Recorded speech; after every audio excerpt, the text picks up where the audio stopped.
여러분 반갑습니다. 한 주간도 잘 지내셨습니까? 이제 다음 주에 주일은 제가 들어가서 대면 예배를 실시하게 되는데 이번 주까지는 영상 예배로 여러분과 제가 예배를 함께 드리도록 하겠습니다. 신앙생활 하면서 제가 이제 요즘에 이제 그런 묵상을 해봤습니다. 창세기 6장에 보면은 하나님께서 사람 지으신 것을 후회하시고 노아의 홍수로다가 그냥 세상을 쓸어버리는데 그것을 묵상하면서 하나님이 그들을 심판하시는 홍수로 심판하시는 이유가 무엇인가? 그들이 인간답게 살지 않아서 정말 몹쓸 짓을 많이 하고 죄를 많이 져서 그런 부분은 아니에요. 그러니까 그들의 일상을 보면요, 그냥 먹고 마시고 시집가고 장가가고 사고 팔고 그냥 일상의 삶을 산 것뿐입니다. 그런데 하나님이 사람 지으신 것을 후회했다고 하고 그리고 또 홍수로 심판까지 하시는 것을 이렇게 보면요, 하나님의 입장에서 보고 또 성경적인 그 관점으로 보면요, 그냥 사람들이 하나님을 잃어버리고 하나님을 의식하지 않고 하나님을 예배하지 않고 먹고 마시고 사고 팔고 시집가고 장가가고 이것이 인생의 전부인 양 살아가는 것이 하나님의 눈으로 또 성경적인 관점에서 보면 그것이 굉장히 큰 죄라는 것입니다. 어느 정도 큰 죄인가? 하나님이 사람 지으신 것을 후회하실 정도로 하나님이 홍수로 이 세상을 쓸어버리실 정도로 큰 죄라는 거예요. 제가 한번 이런 생각을 한번 해본 적이 있습니다. 인간의 삶이 무엇인가? 엄마 뱃속에서 태어나서 부모님의 양육을 받으며 자라다가 초등학교를 거치고 중학교 거치고 고등학교 거치고 대학에 들어가요. 그리고 좋은 직장을 잡아요. 그리고 결혼 정년기가 돼서 결혼을 합니다. 또 애를 낳죠. 그리고 애 기르느라고 열심히 남편은 돈 벌고 또 아내는 애를 키웁니다. 애들 다 키워서 시집 보내고 장가 보내고 그리고 이제는 나이가 먹어서 정년 60대 되면 이제 정년 퇴직을 합니다. 그리고 자기가 번 돈 가지고 아이들 양육비로 쓰고 그리고 노후 대책을 마련해서 그렇게 늙어서 병들어 죽어요. 뭐 저뿐만 아니라 누구나 다 그런 삶을 살아가요. 그게 인생. 이게 여러분 중요하지 않다는 얘기가 아닙니다. 우리의 삶이 너무너무 중요한데 뭘 잃어버렸냐면 우리가 왜 태어났으며 왜 살아야 하며 죽으면 어디로 가며 그리고 나는 누구인지를 잃어버린 거예요. 그러니까 하나님을 잃어버리면 나는 누구인지를 잃어버리고 내가 왜 살아야 하는지 어떻게 살아야 하는지 그리고 죽으면 어디로 가는지를 잃어버리고 오직 먹고 마시고 시집가고 장가가고 사고 팔고 거기에만 그게 인생의 전부인 거냐? 거기에만 집중해서 살아간다는 거예요. 네? 그러니까 하나님을 잃어버리면 그래요. 그래서 여러분 인생의 삶에 가치가 있느냐 가치가 없느냐 인생이 아름답냐 추하냐 그거는요 나의 창조 목적 내가 어떻게 창조되었는지 창조 목적을 알았을 때에 인생의 참 의미를 찾을 수가 있는 겁니다. 하나님이 우리를 왜 창조하셨습니까? 소요리 문답 1항에 보면은 인간의 존재 목적은요, 하나님을 영화롭게 하기 위해서 창조했다고 나와 있어요. 즉, 다시 말해서 우리가 무엇을 하든지, 누구를 만나든지, 어디에 있든지 간에 하나님의 영광을 위해 사는 거예요. 하나님을 늘 의식하면서 하나님 늘 나와 함께 하심을 믿으면서 하나님을 기쁘시게 하기 위해 살아가는 거예요. 저와 여러분 자체가 하나님의 영광이요, 하나님의 기쁨이 되기를 원합니다. 늘 하나님이 나와 함께 하신다라는 믿음이 그리고 늘 하나님을 의식하는 그 의식이 강화돼서 항상 하나님과 동행하는 삶을 살기를 주님의 이름으로 축원드립니다. 이게 우리 삶에 너무너무 중요합니다.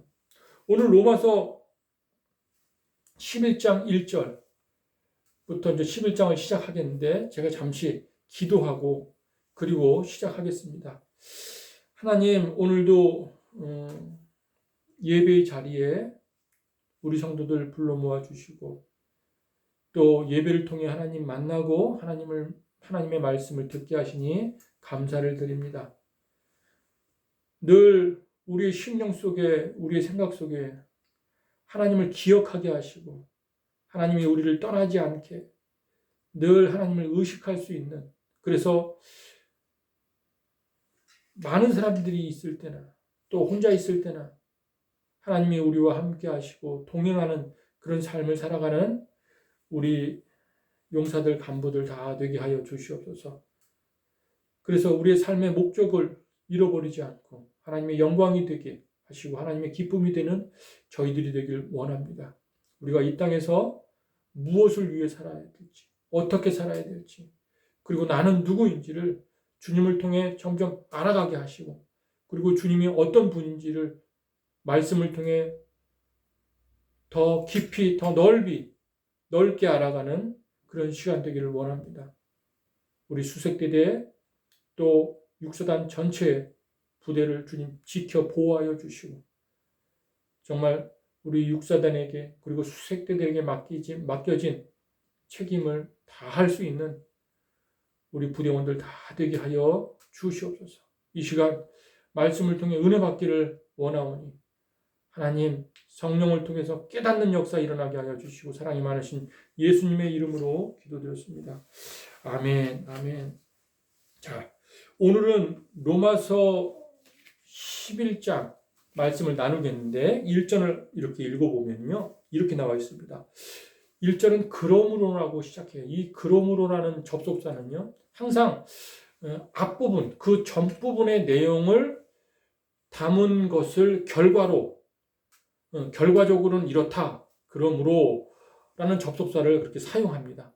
그러면 그 전부분의 내용을 봐야 되죠. 전체 다 볼 수는 없으니까 로마서 10장 21절만 읽겠습니다. 이스라엘에 대하여 이르되 순종하지 아니하고 거슬러 말하는 백성에게 내가 종일 내 손을 벌렸노라 하였느니라. 자, 이 말은 이스라엘 백성들이 하나님 앞에 끊임없이 불순종을 하니까 하나님이 그들을 향해서 응대하는 그런 내용입니다. 그러니까 이스라엘 백성들은 시시때때로 자기들이 율법을 받았다, 하나님의 택함을 받았다, 우리는 선민이다 라고 하면서 스스로 자부하고요, 막 교만에 빠지고, 그러면서 하나님 앞에서는 불순종하는 거예요. 하나님 앞에서는 하나님을 의식하지 않고 하나님의 마음을 아프게 하고 힘들게 하는 거예요. 그런 죄악된 길을 걸었습니다. 그런데 하나님이 그들을 향해 온종일 손을 벌렸노라. 온종일 손을 벌렸노라. 내 손을 벌렸노라. 그런 말씀을 해요. 하나님 왜 이 말씀을 하실까? 그들이 어떤 죄악을 저질러도 나는 용서하고 너희를 받아들인다. 그런 의미인가? 아니면 손을 딱 벌리니까는 너희들 뭘 원하니? 내가 다 주겠다. 그런 의미인가? 그런 의미는 아닐 거라고 봅니다. 내 백성을 향해서 내가 종일 손을 벌렸노라. 이 의미는요, 그 독일의 신학자인가요? 신학자가 아주 의미심장한 책을 하나 썼는데 제목이 뭐냐면은 기다리시는 하나님이에요. 기다리시는 하나님. 그 내용을 보면 누가복음 15장 내용을 가지고서 책을 쓴 거예요. 기다리신 하나님이라는 책을 쓴 거예요. 그 누가복음 15장은 탕자 이야기가 나옵니다. 거기에 주인공은 많은 신학자들이 탕자로 봅니다. 탕자. 아버지에게 내 몫을 달라고 받아가지고서 허랑방탕하게 살다가 결국에는 아버지께로 돌아오는 탕자의 이야기가 주인공으로 나오는데, 근데 누가복음 15장 탕자의 이야기를 계속 읽어보면요, 주인공이 탕자가 아니에요. 아버지예요, 아버지. 기다리시는 아버지. 집 나간 둘째 아들 얼마나 고생하고 밥은 제대로 먹는지, 잠은 제대로 자는지, 돈은 다 탕진하진 않았는지, 고생하진 않는지, 또 병은 들진 않았는지 늘 걱정하면서 문 밖에 나가서 비가 오나 눈이 오나 바람이 부나 아버지를, 그 아들을 기다리는 그 아버지의 마음, 그 아버지의 마음을 표현하는 것이 누가복음 15장입니다. 그러니까 10장, 로마 10장 21절, 내가 이스라엘 백성들을 향해 종일 손을 벌렸노라 라는 것은, 그렇게 이스라엘 백성들이 하나님 앞에서 불순종하고 죄악을 저지르고 교만하고 하나님을 의식하지 않고 형식적으로 예배를 드리지만 마음에는 하나님이 없는 거예요.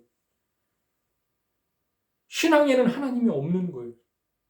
그런 그 백성들을 딱 양손을 종일, 하루 종일 주님이 손을 벌리면서 돌아오기를 기다리는 그런 것을 바로 표현하는 것이에요. 여러분, 저와 여러분도 마찬가지입니다. 우리가 주님을 믿으면서도 예배당에서는 주님을 사모하고 주님을 사랑한다고 고백하고 주님을 믿습니다라고 고백을 해요. 그래서 중요한 거는 예배당 밖이거든요. 밖에 영적 싸움이 치열한, 그리고 내 삶의 일터에서 과연 주님을 얼마나 생각하고 묵상하는가, 그분의 말씀을 묵상하고 그분을 얼마나 생각하는가, 기억하는가, 이게 더 귀한 삶이고 중요합니다. 그래서 주일날 그냥 1시간, 2시간 예배당에 있는 그 시간도 중요하지만 월요일부터 토요일까지 그 시간은 더 중요하다라는 것을 기억하시고, 여러분의 마음속에, 여러분의 생각 속에 주님을 놓치지 않는 그런 저와 여러분이 되기를 주님의 이름으로 축원드립니다.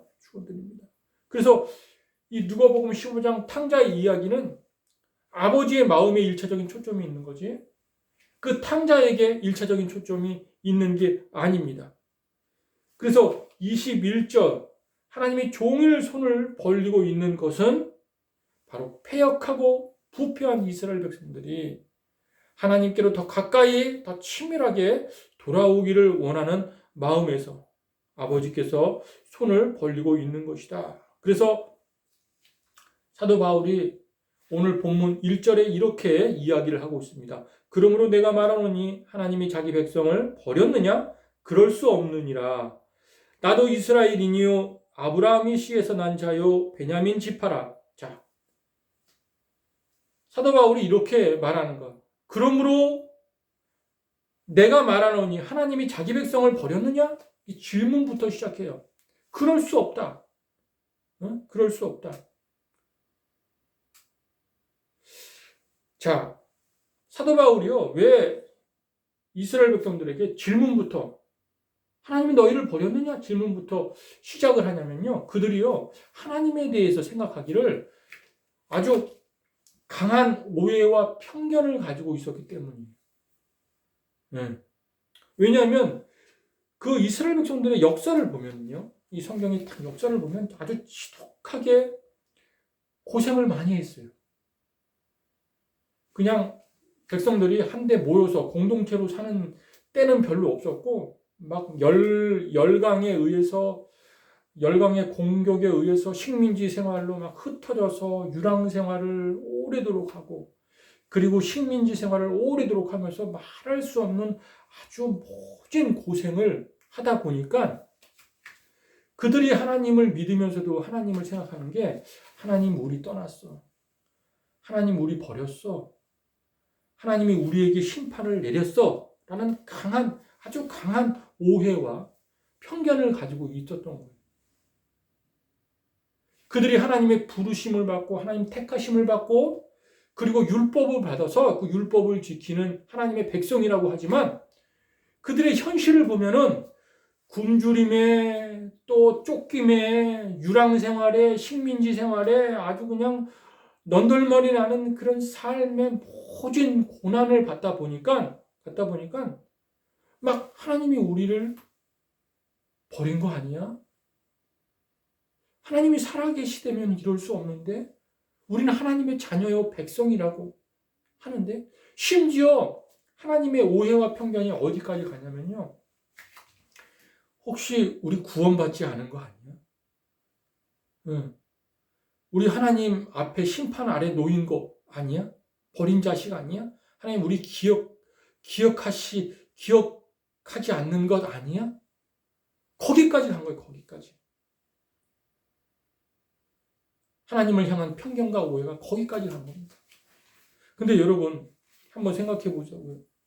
그런 편견과 오해가 우리에게는 있지 않는가? 특별히 그 삶이 너무너무 힘들 때, 사방팔방 다 막혀서 빠져날 구멍이 없을 때, 분명히 하나님이 우리와 함께 하신다면, 우리의 처지와 입장과 우리의 어려움과 고난을 알고 있을 텐데, 하나님 버린 거 아니야? 나를 기억하지 못하는 거 아니야? 그럴 정도로. 어떤 사람이요? 매우 힘든 상황을 당했습니다. 정말 세상 밑바닥까지 다 내려가서 더 이상 일어날 수 없는 그런 상황을 당했습니다. 그때 아주 큰일 날 말을 하는데 그게 무슨 말이냐면 하나님이 날 버렸어. 친구들한테 그런 말을 하는 거예요. 하나님 날 심판했어. 하나님 날 기억조차도 안 해. 분명히 하나님 나를 버리지 않았다면 내 인생에 이렇게 세상 밑바닥까지 허우적대면서 도저히 일어날 수 없는 상황까지 오지는 않았을 거야. 버린 게 틀림없어. 그런 얘기를 하는 걸 보았습니다. 그 사람 입장에서는 안타깝죠. 그런 생각 얼마든지 할 수 있습니다. 여러분 정말 힘들 때, 그래서 내가 죽음 앞에 딱 직면했을 때, 그때는요 하나님을 이해할 수가 없어요. 네, 버린 것처럼 느껴져요. 내가 아주 철저히 심판받는 것처럼 느껴져요. 하나님 그걸 이해하려고 하면 안 돼요. 이해할 수가 없어요. 이해할 수가 없어요. 지금 이스라엘 백성들이 그런 삶을 살고 있다는 거예요. 너무너무 그 식민지 생활에 박해와 핍박과 굶주림과 가난과 아주 그냥 그런 기근에 찌들은 삶을 뭐 하루 이틀도 아니고 몇 년, 몇십 년을 막 살다 보니까는 우리가 하나님의 백성이 맞는가? 하나님이 우리를 버렸다라는 오해와 편견이 강하게 들 수밖에 없었던 것입니다. 그래서 사도 바울이 변론을 하는 거예요. 그 부분에 대해서. 이스라엘 백성들의 하나님을 향한 오해와 편견을 바꿔놓으려고 변증을 하는 거예요. 변증을 두 가지로 하는데 하나는 뭐냐? 사도 바울을 자기 자신을 이야기하면서 자기 자신에 대한 이야기를 하면서 그리고 또 하나는 엘리야에 대한 이야기를 하면서 사도 바울이 그들을 향해 변증을 하는데 1절을 다시 보면 하나님이 자기 백성을 버리셨느냐? 그럴 수 없느니라. 나도 이스라엘이니요 아브라함의 씨에서 난 자요 베냐민 지파라. 자, 이 얘기는 사도 바울이 자기 얘기를 하는 거예요. 하나님이 버리셨느냐? 자기 백성을 버리셨느냐? 절대로. 내가 볼 때는 내 관점에서 볼 때는 절대로 버리지 않았다. 너희들의 그 오해와 편견일 뿐이다. 그런 얘기를 하는 거예요. 그러면서 변증을 하는데 나도 이스라엘 백성의 피가 흐르는 아브라함의 피가 흐르는 아브라함의 자손이다. 너희와 똑같은 아브라함의 자손이다. 골수 이스라엘 백성이다. 더군다나 나는 베냐민 지파다. 내가 만난 하나님은 사랑이 많으시고 긍휼이 많으시고 백성을 향해 충만한 계획을 가지고 계시고 그런 하나님이다. 절대로 하나님은 너희를 버리지 않았다. 나도 버리지 않았다. 하면서 그렇게 자기 간증을 하고 변증을 하면서 동시에 엘리야 이야기를 하는 것입니다. 자, 본문 2절 3절을 또 읽어보겠습니다. 하나님이 그 미리 아신 자기 백성을 버리지 아니하셨나니 너희가 성경이 엘리야를 가리켜 말한 것을 알지 못하느냐. 그가 이스라엘을 하나님께 고발하되 주여 그들이 주의 선지자들을 죽였으며 주의 제단들을 헐어버렸고 나만 남았는데 내 목숨도 찼나이다 하니. 자, 여기서 사도 바울이 엘리야 이야기를 하는데 제가 여러분에게 엘리야 이야기를 좀 하겠습니다. 엘리야 당시에는 이스라엘 땅에 3년 반의 기근이 있어서 정말 가뭄과 기근이 너무 심하니까 민심도 흉흉하고, 그리고 그냥 땅이 비가 안 오니까 땅이 그냥 거북이 등가죽처럼 쩍쩍 갈라져 가지고 그냥 마실 물도 없어요. 또 농사가 안 되니까 먹을 것도 없는 거예요. 그러니까 민심이 흉흉해질 수밖에 없는 거예요. 그 당시 실권자가 아합 왕이었습니다. 왕비는 이세벨이었습니다. 막 민심이 흉흉하고 백성들은 기근과 또 가뭄에 고통당하고 있으니까 그 그 책임을 누구한테 묻냐면 선지자 엘리야에게. 네가 도대체 하나님을 어떻게 섬겼길래, 네가 도대체 어떻게 하나님께 기도했길래 이 땅이 이렇게 저주받은 땅으로 백성들이 막 기근에 가뭄에 죽어가고 고통당하고 있는 신음소리를 아니냐? 그럼 책임은 너한테 있다 하면서 막 책임을 뒤집어 씌우는 거예요. 사도 바울 당시에도 엘리야 이야기를 하면서 이런 얘기를 하는 거예요. 이방의 로마의 식민지, 사도 바울은 로마의 식민지에 있었잖아요. 그 식민지에서 하여튼간 로마에서 사상권건 사건이 일어나면, 어려운 일이 일어나면, 힘든 일이 일어나면 다 그리스도인이 문제라는 거예요. 그리스도인에게 손가락을 돌리고 그리스도인들에게 책임을 돌리고 그리스도인들이 잘못했다는 거예요. 똑같이 그렇게. 근데 여러분, 오늘날도 분위기가 교회에서 좋은 일 많이 하거든요. 교회에서 열심히 나라를 위해 기도하고 열심히 세상을 위해 구제하고 봉사하고 많이 하거든요.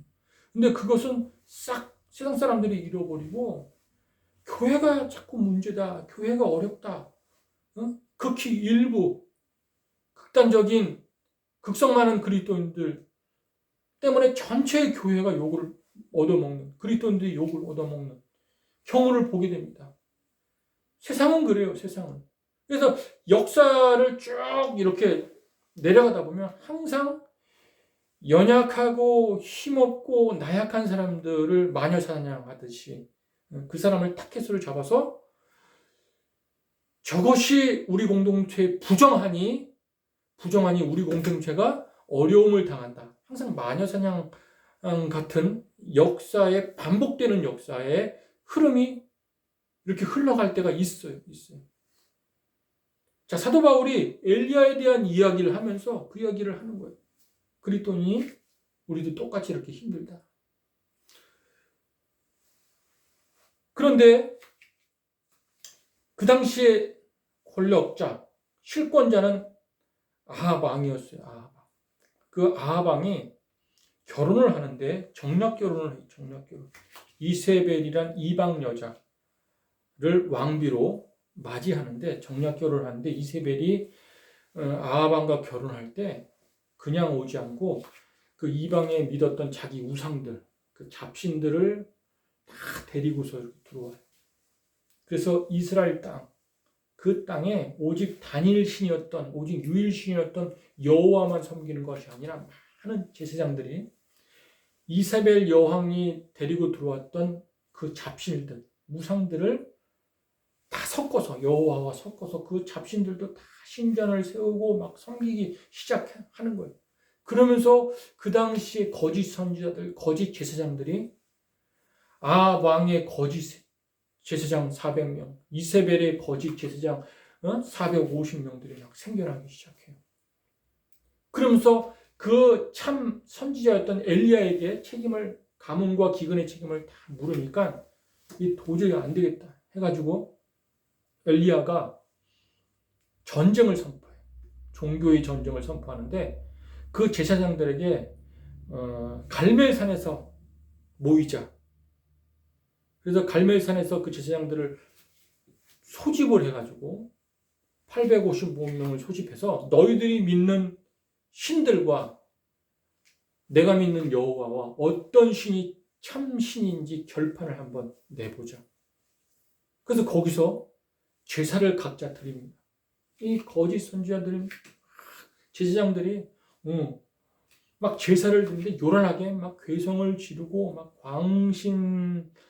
광기 같은 거기에 빠져가지고 막 그냥 괴성을 지르면서 제사를 지르면서 몸에 막 자해를 하면서 비가 오게 해달라고 제단에 불을 내리게 해달라고 막 하는데 아무 일이 일어나지 않아요.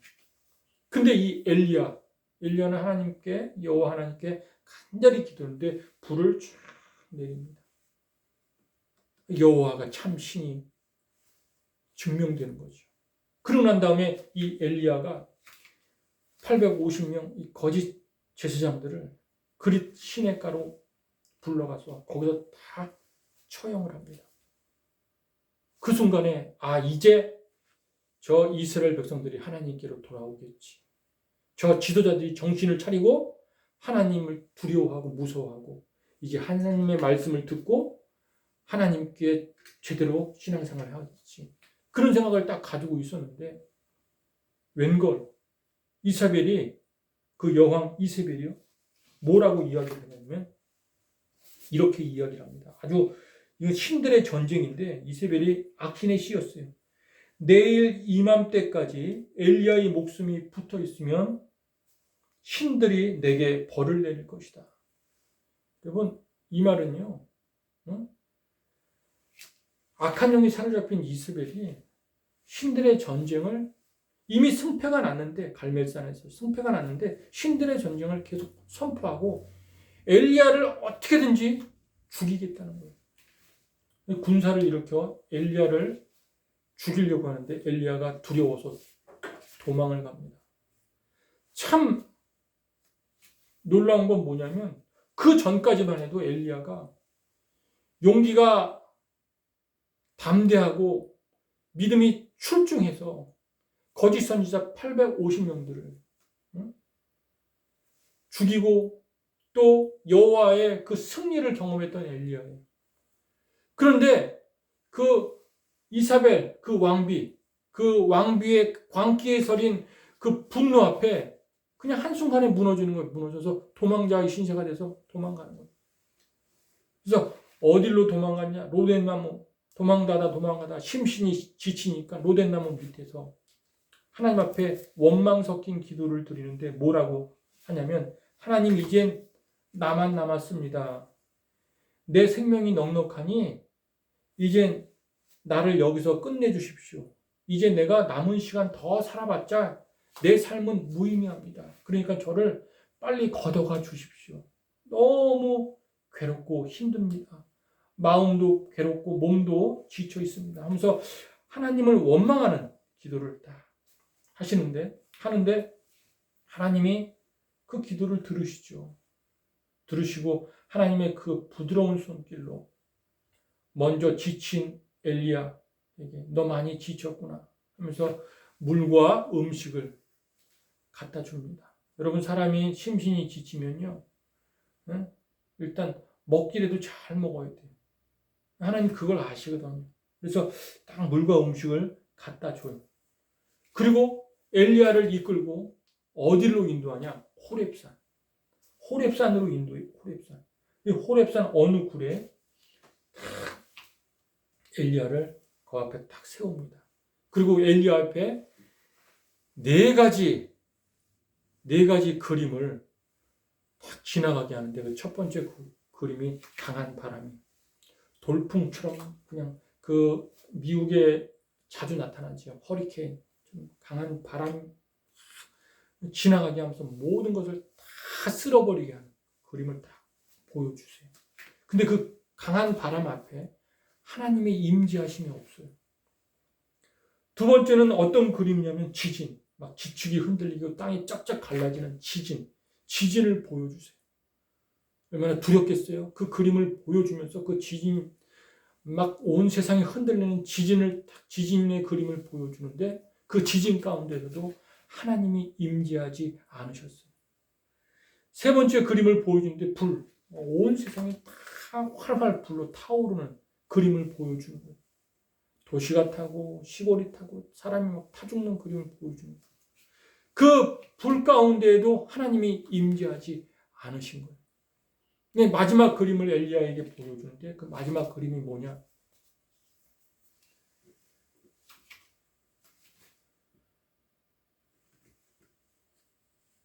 그 그림이 뭐냐면은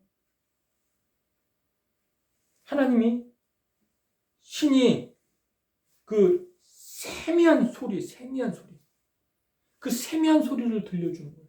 근데 그 세미한 소리가 뭐냐면은 신이 돌을 쪼는 소리예요. 이것을 그 히브리어로 헬라어로 콜 데마마다카, 세미한 소리. 근데 그 세미한 소리에 하나님이 임재해 계시는 거예요.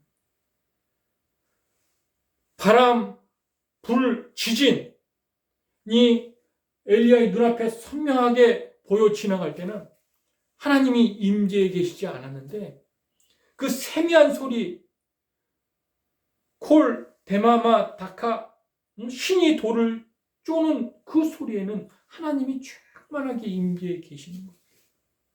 자, 이건 뭘 의미하냐면요. 여러분, 돌, 바람, 그리고 또 지진은요, 하나님의 심판을 의미합니다. 심판. 근데 그곳에는 하나님이 임재해 계시지 않아요. 그리고 세미한 소리에 하나님이 임재해 계신다. 이건 뭘 의미하냐면 하나님은 어떤 하나님이냐? 심판을 우선하는 하나님이 아니에요. 이 세상을 심판하려고 오시는 하나님이 아니에요. 분명히 하나님의 속성 중에는 심판도 있긴 있어요. 그러나 심판이 늘 먼저가 아니에요. 심판이 아니라 하나님은 자기 백성을 아무리 힘들고 어려워도 자기 백성을 구원하시는 하나님이다. 자기 백성을 기억하시고 함께 하시고 그리고 그들을 어떻게든지 긍휼히 여기셔서 구원하신 하나님이다. 이것을 가르쳐 주는 거예요. 이 세미한 소리, 신이 돌을 쪼는 콜, 데마마, 다카, 이거는 여러분 성경에 잘 살펴보면요. 똑같은 내용이 또 나옵니다. 모세가 엘리야가 섰던 그 호렙산에 그대로 서서 그리고 이스라엘 백성들은 호렙산 밑에 있을 때 모세에게 하나님이 십계명을 직접 돌을 쪼아서 돌에다가 십계명을 새기는 것, 새겨서 모세에게 주는, 엘리야가 섰던 똑같은 장소에 모세에게 주는 것을 우리가 기억할 수가 있어요. 바로 이 세미한 소리는 하나님의 말씀이라는 거예요. 하나님의 말씀. 하나님이 내가 너희에게 언약을 주었지 않냐? 약속을 주었지 않냐? 율법을 주었지 않냐? 그 약속을 너희가 기억하고 묵상하고 그 약속을 가지고 내가 너희를 만나주고 너희와 함께하고 너희와 동행하고 이 죄 많은 세상, 폐악하고 부패한 세상, 그래서 예수 믿는 사람들이 마치 마녀 사냥 당하듯이 불신자들에게 고통을 당하고 억압을 당하고 식민지를 당하고 시련을 당하고 아픔을 당할 때, 그래서 삶이 모질 때 나는 너의 형편과 처지를 너무너무 잘 아니까 인생 포기하지 말고, 그리고 나에 대한 오해와 편견, 하나님 날 버렸다고 생각하지 말고 내가 너와 끝까지 함께 하니까 끝까지 신앙으로 믿음으로 이겨내라. 저 삶의 전쟁터에서 끝까지 믿음으로 살아내라. 나는 네 편이다. 그 말씀을 하시는 거예요. 그 말씀을. 그래서 엘리야에게 그걸 보여주는 거예요. 엘리야, 그 선지자가 굉장히 신앙이 좋은 사람이거든. 그 사람도 무너지는 이 세상 앞에. 그래서 로데나임에서 심신이 지쳤을 때 하나님이 불, 바람, 지진을 보여주면서 나는 심판의 하나님이 아니라 세미한 음성 속에. 그래서 여러분 성경 66권은요. 그냥 보통 책이 아닙니다. 책이라고 말할 수 없는 생명 그 자체입니다. 여러분이 성경을 대할 때 구원자이신 하나님이 전진지 전능자이신 하나님이 나에게 말씀하신다 생각할 때 가슴이 벅차고 흥분이 되고 감동이 돼서 그 앞에 무릎을 꿇을 수 있을 정도로 정신이 번쩍 날 정도로 하나님 나와 틀림없이 함께 하시니까 힘내자, 기운 내자, 다시 시작하자, 이런 심정으로 매일매일 삶을 좀 힘있게 살아가는 저와 여러분 되길 주님의 이름으로 축원드립니다. 선지자를 통해서 40여 명의 선지자를 통해서 1500년의 역사의 긴 역사 가운데 시대마다 그 사람들을 통해 성경을 기록하게, 성령의 감동으로 기록하고 있습니다. 신이 돌을 쪼개는, 하지만 그것은 세미한 음성으로 우리에게 속삭이듯 하늘의 비밀을 저와 여러분에게 바로 이 성경을 통해 말씀해 주고 있다는 사실을 기억해 주시고, 여러분들이 하나님을 정말 깊이 만나고 싶다, 그런 마음이라면 성경을 끊임없이 묵상하고, 그리고 거기서 은혜 받고 깨닫고, 잘 이해가 안 가면 저에게 물어보고, 그리고 예배를 통해, 예배를 사모해서 이 예배를 통해 여러분이 말씀을 깊이 깨닫고 말씀으로 하나님을 만나는 그런 은혜가 넘쳐나기를 주님의 이름으로 축원드립니다. 여러분, 신앙생활이 힘든 이유는 하나님이 보이면 얼마나 쉽겠어요. 하나님이 보인다면, 눈으로 보인다면, 손으로 만져진다면, 얼마나 내 귀로 매일같이 하나님의 음성이 들려진다면 얼마나 쉽겠어요. 그런데 보이지 않는다는 거예요. 손으로 만져지지 않는다는 거예요. 귀로 들려지지 않는다는 거예요. 그래서 특별히 혼자 있을 때, 교회 밖에서 있을 때 신앙생활이 어려운 거예요. 그래서 제가 여러분에게 강조하고 싶은 건, 앞으로도 계속 귀가 따갑도록 강조할 텐데, 보이지 않는 그 하나님, 자꾸 내 의식, 무의식 속에 가둬놓지 말고 의식으로 드러내서 의식을 강화시키길 바랍니다. 보이지 않지만 나의 작전의 현장에서, 내무생활 속에서, 내 가정에서 어디든 하나님 계신다, 그런 믿음을 가지고서 신앙생활 하다 보면 그것이 쌓이거든요. 말씀이 쌓여요. 그러면 실제로 그 말씀이 마음으로 들립니다. 귀로 들리지 않고 마음으로 들립니다. 그리고 느껴지는 것 같아요. 느낌을 알아요. 그런 은혜가 저와 여러분에게 있어서 여러분의 삶이 제가 처음 말했던 것처럼 먹고 마시고 시집가고 장가가고 사고 팔고 그게 전부인 양 살아가지 말고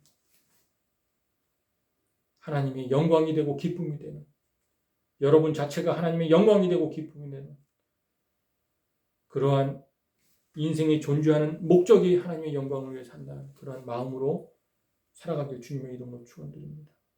축원드립니다. 하나님 아버지, 오늘도 우리와 함께 하셔서 또 로마서 11장을 통해 말씀으로 우리를 만나 주시니 감사를 드립니다. 우리 어머니 교회 성도들을 붙잡아 주시고 매일매일 신앙생활이 풍성해지고 또 그 삶이 값지고 아름다워져서 하나님을 노래하며 또 삶을 노래하며 정말 주님과 동행하기에 부족함이 없는 그런 귀한 사람으로 살아갈 수 있도록 하나님 함께하여 주시옵소서. 그리고 우리를 통해 이 어렵지만 이 어려운 시대에 많은 우리 또 용사들 간부들이 전도될 수 있는 그런 기회로, 도구로 저희들을 삼아 주시옵소서. 사랑이 많으신 예수님의 이름으로 기도드렸습니다. 아멘. 여러분 한 주간도 승리하십시오.